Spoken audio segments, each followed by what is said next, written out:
자, 이제 컴퓨터 기초에 대해서 설명드리고자 해요.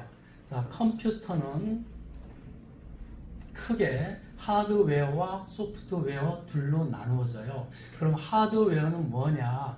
여러분 눈앞에 보여지는 각종 기기가 있을 거예요. 거기에는 모니터 또는 키보드 또는 마우스 또는 입 출력하는 프린터 또 각종 스피커 이런 장치들을 의미합니다. 그럼 만일에 컴퓨터에 하드웨어만 있다면 어떻게 될까요? 그거는 하나의 고철 덩어리에 불과할 거예요. 그러면 이 고철 덩어리가 잘 돌아가게 하려면 반드시 프로그램이 필요해요. 이 프로그램을 다른 말로 소프트웨어로 합니다. 그럼 먼저 하드웨어의 구성에 대해서 살펴보겠습니다. 조금 전에 말씀드린 모니터가 있을 테고요. 그리고 앞에 있는 입력 장치의 대표인 키보드와 마우스가 있습니다. 또 우리가 컴퓨터의 사용 목적은 가장 중요한 것은 출력에 있어요. 그럼 출력의 대표는 뭐가 있을까요? 여기 있는 종이로 출력되는 프린터와 스피커 또는 모니터 역시도 어쨌든 출력 장치로 보면 되겠습니다. 그럼 이러한 일등을 하기 위해서 가장 중요한 게 뭘까요? 바로 컴퓨터에 있는 본체가 있는데요. 본체 안에 있는 CPU가 되어 있어요. CPU는 우리 인간으로 비교한다면 아마 인간의 뇌하고 똑같습니다. 모든 인간이 모든 일을 하고자 할 때는 뇌에서 주관하듯이 컴퓨터 역시도 CPU가 주관합니다. 자, 그러면 컴퓨터는 아까 말씀드린 장치의 가장 5대 장치로 구성되어 있어요. 자, CPU 안에는 연산 장치와 제어 장치가 있어요. 그러면 이 CPU가 일을 하고자 할 때는 반드시 우선 조건이 있어요. 입력이 돼야만이 가능하다는 거죠. 자, 그러면 입력을 했으면 CPU가 일을 해서 출력을 시키게 돼 있어요. 그러면 출력을 하고자 한다면 CPU가 일할 때 일할 수 있는 작업 공간이 필요할 거예요. 작업 공간은요, 크게 주기억 장치와 보조 기억 장치로 나누어집니다. 주기억 장치를 우리는 메모리라고도 하고요, 램이라고 하는 말을 합니다. 근데 이 주기억 장치는 안타깝게도 컴퓨터 스위치가 꺼지는 순간, 즉 전원이 꺼지는 순간에 다 없어져요. 그럼 빈 공간이 되겠죠. 근데 CPU는 반드시 주기억 장치에 들어와야만이 일을 합니다. 그러면은 우리가 일반적으로 프로그램을 불러들인다라든가 아니면 문서를 작성한다든가 컴퓨터를 사용을 하는 데 있어서 임시로 기억되는 공간이 있어야 돼요. 그 기억 공간을 보조 기억 장치라 합니다. 자, 그럼 주 기억 장치는 자, 이러한 모습으로 되는데요. 자, CPU가 실제로 작업 공간이라고 하고요. 휘발성 메모리란 아까 전원이 꺼졌을 때 비게 되는 그런 공간을 얘기합니다. 자, 우리는 어떠한 일을 하고자 할 때 용량이라고 하는 말을 많이 사용해요. 그거는 이 용량이 크면 클수록 작업을 많이 할 수 있고 빨리 할 수 있다는 말로 비교해도 되고요. 크기는 512MB, 2GB, 4GB 이런 식으로 되어 있네요. 여기서 바이트라는 말은 우리가 일반적으로 나타나는 용량의 단위인데요. 용량을 얘기할 때 우리는 무게 등을 얘기할 때는 그램이라고 하는 말을 사용합니다. 자, 그리고 우리는 사람의 명수를 셀 때는 인원을 셀 때는 명이라고 표현하겠죠. 근데 컴퓨터에서 용량을 나타내는 단위는 바이트라고 합니다. 이 바이트에 앞에 M자, G자 이런 게 있는데요. 자, 우리는 바이트의 1000배를 KB, 킬로바이트라 하고요. 킬로바이트의 1000배를 메가바이트라 합니다. 메가바이트의 1000배를 기가바이트라 하고요. 기가바이트의 1000배를 텔라바이트라 합니다. 그럼 우리가 일반적으로 PC에서 사용하는 용량은 대부분 메가바이트 또는 기가바이트, 그리고 보조기억 장치에 일반적으로 나타나는 테라바이트를 표현을 하고 있습니다. 자, 그 다음에 보조기억 장치는 크게 하드 디스크가 있네요. 자, 이거는 우리 눈에는 안 보여요. 컴퓨터 내부의 본체 안에 되어 있습니다. 조금 전에 설명드린 용량은 뭐 1TB, 2TB라고 표시를 하고요. 그 다음에 CD 또는 DVD가 있죠. CD는 일반적으로 한 면만 사용하게 되는데요. 일반적으로는 700MB를 가장 많이 사용되고 있고요. 다음에 디지털 비디오 디스크인 이 DVD는 4.7GB에서 17GB 되는데 일반적으로 영화라 하면은 대부분이 1GB가 넘습니다. 해서 CD에 보관하기에는 용량이 부족해서 하나의 영화를 저장하려면 CD 몇 장을 가지고는 어렵겠죠. 해서 일반적으로 DVD에 영화를 넣습니다. 그래서 일반 영화를 DVD에 많이 사용하고 있는 이유가 되어 있고요. 다음에 USB가 되어 있네요. 자, USB는 우리가 들고 다니기에 너무 편해요. 그리고 속도도 빠릅니다. 용량도 많이 이렇게 크게 되어 있겠죠. 그래서 우리가 가장 많이 사용되는 게 이제 USB 메모리가 있고, 좀 전에 말씀드린 바이트, 킬로바이트, 메가바이트, 기가바이트, 텔라바이트, 페타, 엑사바이트는 지금 PC 쪽에서는 신경 안 써도 되고요. 이걸 조금 외기 쉽게 하면은 제가 많이 이렇게 말씀드려 볼게요.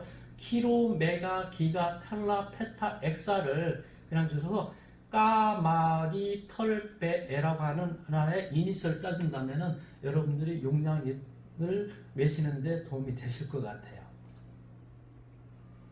다음에 입력 장치네요. 자, 컴퓨터는 반드시 입력을 해야만 일을 해요. 자, 컴퓨터를 24시간 365일 켜도 아무것도 안 합니다. 그냥 이 상태로 있을 뿐이에요. 자, 반드시 컴퓨터는 입력을 해줘야 하는데 우리가 가장 많이 사용하는 키보드, 마우스, 어떤 사진 등을 넣는 스캐너, 기타 여러 가지 입력 장치가 있겠죠. 자, 그 다음에 이제 출력 장치 넘어갈까요? 자, 우리는 화면상으로 나타나는 모니터, 프린터가 있네요. 자, 모니터는 CRT 모니터가 있어요. 일반적으로 CRT 모니터는 요즘 다 많이 없어졌는데요. 옛날에 보면은 집에 TV라든가 보면은 크기가 큰 TV라든가 여기 모니터도 마찬가지인데요. 큰 게 있어요. 그게 캐소드 레이 튜브라 해가지고 CRT 모니터고, 이 모니터의 단점은 우리 몸에 좀 해롭다 하는 얘기가 있어요. 그래서 나온 게 LCD 모니터예요. LCD 모니터는 우리가 요즘 가장 많이 사용되는 그 모니터예요. 그 다음에 벽걸이 TV가 PDP가 있고요. 요즘 많이 나오는 LED 등이 있을 겁니다. 이러한 모니터로 구성되어 있고요. 일반적으로 이 모니터의 크기는 여기에 모니터의 대각선의 길이를 인치로 표시한 겁니다. 그래서 일반적으로 뭐 14인치 모니터, 17인치 모니터, 20인치, 요즘 LED 치고도 많이 큰 모니터가 나오는데요. 뭐 50인치라고 하는 것도 많이 사용되고, 크게는 뭐 1m, 2m라는 모니터도 많이 사용됩니다. 어쨌든 모니터의 크기는 대각선의 길이를 인치로 표시됐다는 거예요. 그리고 종이에 나타내는 프린터가 있겠죠. 우리는 일반적으로 집에서는 대부분이 잉크젯 프린터를 사용되고요. 레이저를 이용한 레이저 프린터로 많이 이용되고 있습니다. 이제 하드웨어 쪽은 끝났고요. 이제 소프트웨어로 넘어가겠습니다. 컴퓨터에 있는 소프트웨어는 크게 둘로 구성되어 있습니다. 하나는 시스템 소프트웨어, 두 번째 어플리케이션 소프트웨어, 그래서 응용 소프트웨어 두 가지가 되어 있겠죠. 자, 시스템 소프트웨어는 컴퓨터를 끄고 켜고 또 켜 있는 상태에서 이 사용자가 편하게 사용할 수 있도록 도와주는 가장 핵심적인 역할을 해요. 지금 저희의 프로그램은 윈도우 7이라고 하는 OS, 즉 운영체제로 되어 있습니다. 자, 운영체제는 이거는 사실은 2019년까지 지원이 됐다가 지금 넘어가서 윈도우 10으로 지금 많이 바뀌고 있습니다. 물론 윈도우 11, 윈도우 12 역시도 지금 계속 나오고 있는데요. 자, 윈도우 7 있으면 윈도우 10 사이에는 윈도우 8, 9도 있었겠죠. 하지만은 윈도우 8, 9는 벌써 사용되기도 전에 사장되었습니다. 그래서 지금 많이 사용되고 권장되는 게 윈도우 10입니다. 자, 그 다음에 컴퓨터 시스템이 소프트웨어가 OS가 켜 있는 상태, 즉 컴퓨터 살아있는 상태에서 돌아가는 걸 우리는 응용 소프트웨어로 합니다. 자, 응용 소프트웨어 대표적인 프로그램은 문서 작성하는 워드 프로세서 한글, 다음에 통계 분석하는 스프레드시트, 즉 엑셀이 있겠죠. 그 다음에 데이터베이스, 다음에 파워포인트라서 뭔가 프레젠테이션, 즉 발표회 같은 걸 할 수 있는 그런 프로그램과 그래픽들을 편집하고자 하는 포토샵 프로그램 등을 의미합니다. 자, 지금은 이제 컴퓨터의 이제 본체 뒤쪽을 보고 이렇게 나타나 있는데요.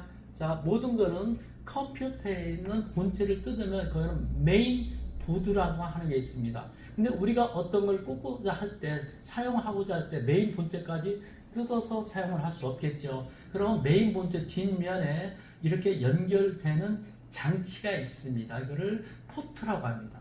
자, 포트의 대부분이 PS2 포트가 있네요. 자, PS2 포트는 마우스와 키보드를 연결할 수가 있어 PS2 포트를 하고요. 요즘에 마우스는 이제 이 PS2 포트 이거보다는 USB에 많이 요즘은 사용되고 있습니다. 다음에요. 요쪽에 있죠. 요게 뭐냐면 이제 그래픽 카드가 들어가는 그래픽 포트가 되어 있고요. 자, USB 포트는 유니버설 시리얼 버스라 했는데 이 컴퓨터가 처음에 나왔을 때는요. 그 각종 회사가 연결하는 방법에 따라서 사용을 하고 못하고 하는 그런 문제점이 많았습니다.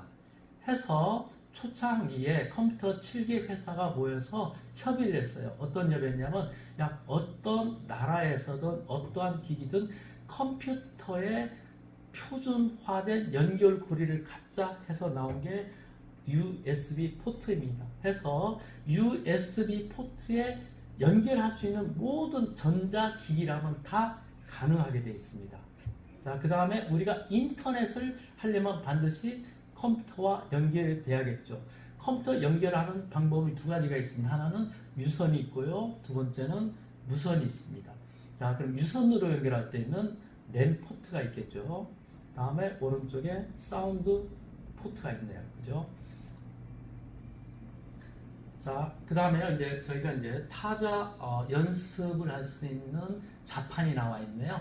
자, 자판에서는 요 위에 있는 숫자, 문자, 한글. 그래서 저희의 자판은 영문과 한글이 포함되어 있는 2바이트 형식의 자판이에요. 이거를 표준 자판이라고 하고요. 가장 위에 줄에 여기는 F1, F2에서 F12까지가 있네요. 이거는 펑션 키라고 합니다.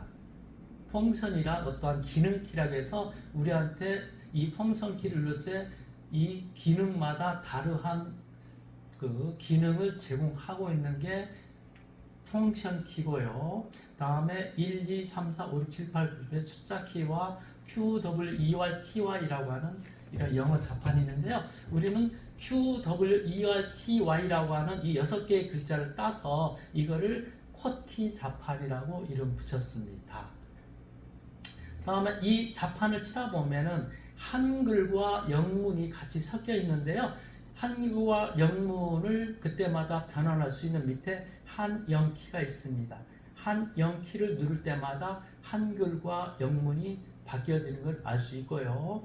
자, 왼쪽에 보시면 Shift 키, 컨트롤 키, Alt 키라고 하는 세 가지 키가 있습니다. 이 키는 조합 키라고 합니다. 이 조합 키는 이 자체만으로 기능이 없어요. 그럼 어떻게 해야 되느냐? 이 조합 키는 먼저 누른 상태에서 다른 키를 눌렀을 때 기능이 성립돼요. 그래서 Shift 키, 컨트롤 키, Alt 키 세 가지를 조합 키라고 하고 반드시 먼저 누르고 늦게 띄어야만이 가능해요. 대표적인 여기 키보드에 보면은 1번 위에 느낌표, 2번 위에 at, 3번 위에 샵 이런 키가 있는데요. Shift 키를 누른 채로 이 키를 누르면은 키보드의 위키가 먹게 되겠습니다. 또 한글일 때 비읍이 있고 쌍비읍이 있어요. 근데 한글일 때 그냥 치면 비읍인데요. Shift 키를 누른 상태에서 비읍을 치면 쌍비읍이 되겠죠. 그래서 Shift 키, 컨트롤 키, Alt 키는 반드시 먼저 눌러주시고 늦게 떼야 된다는 것을 이해하시면 되고요. 다음에 저희가 컴퓨터를 키면은 오른쪽 위에 보시면 넘록, 캡스록, 스크롤록이라고 하는 이러한 그 온되고 업되고 하는 표시가 나타나 있는데요. 자, 우리가 컴퓨터를 키면 넘록에 여기에 불이 들어와 있어요. 넘록이 불이 들어와 있을 때는 오른쪽 위에 있는 이 숫자 키패드가 숫자가 됩니다. 그래서 이 7, 8, 9, 4, 5, 6을 치면 숫자가 되고요. 이 넘록이 불이 꺼 있을 때는, 즉 껐다는 소리는 왼쪽 밑에 보면 넘록이라고 하는 이 키를 누를 때마다 넘록의 온, 오프가 되게 되어 있습니다. 넘록에 불이 꺼 있을 때는요, 여기는 숫자 키 패드가 아닌 홈 키, 위, 페이지업, 또 엔드 키, 페이지 다음에 기능 키로 바꾸게 되어 있습니다. 그래서 저희가 컴퓨터 키면은 오른쪽에 있는 숫자 키 패드가 ON이 되는데요. 그때는 7, 8, 9 숫자를 사용할 수 있다는 거고요. 이걸 기능 키로 하시고자 할 때는 넘록을 눌러서 여기 불이 꺼지는 것을 확인해 주시면 되게 되어 있습니다. 그리고 저희가 침에 걸리지 않는 가장 중요한 두 가지가 있다는데요. 첫 번째는 뇌 운동, 즉 머리 운동이고요. 두 번째는 손 운동이라 해요. 자, 우리는 그러면 이 컴퓨터에서 반드시 필요한 이 자판을 익히셔서 어떻게 보면 자판을 잘 하시는 분이 컴퓨터를 잘 하신다고 해도 과언이 아닐 정도예요. 자, 이 자판을 하실 때는 이 손의 방향이 되게 중요한데요. 자, 1번, 2번, 3번, 4번, 5번까지는 왼손, 6, 7, 8, 9, 0은 오른손으로 해서 이 자판을 사실은 외시하면 돼요. 하지만 저희의 어르신들은 이 자판 외시다가 뭐 세월 다 가신다고 말씀하시는데요. 힘드시면 그냥 보시면서 그냥 우리가 말하는 독수리 타법이라 하죠. 그냥 그렇게 이용하셔도 괜찮고요. 여기에 약간 주의할 키가 있는데요. 자, 여기에 있는 엔터 키 바로 위에 있는 백스페이스 키와 엔터 키 바로 오른쪽에 있는 딜리트 키의 차이점은 이해를 해 주셔야 될 것 같아요. 자, 우리가 문서를 작성할 때 깜빡깜빡하는 커서라고 있습니다. 그러면 우리가 키보드를 이용해서 어떠한 데이터를 입력하고자 하는데 깜빡깜빡하는 커서의 위치에 들어가요. 그러면 어떠한 숫자를 쳤을 때 커서의 위치를 놓고 백스페이스 키를 누르면 커서의 왼쪽 글자가 삭제되고요. 딜리트 키를 누르면 커서에 있는 오른쪽 문자가 삭제됩니다. 이 두 가지는 구별을 좀 하시는 게 좋습니다. 자, 그 다음에 넘어가 볼까요? 일단은 가장 기본 상태로는 여기서 끝납니다.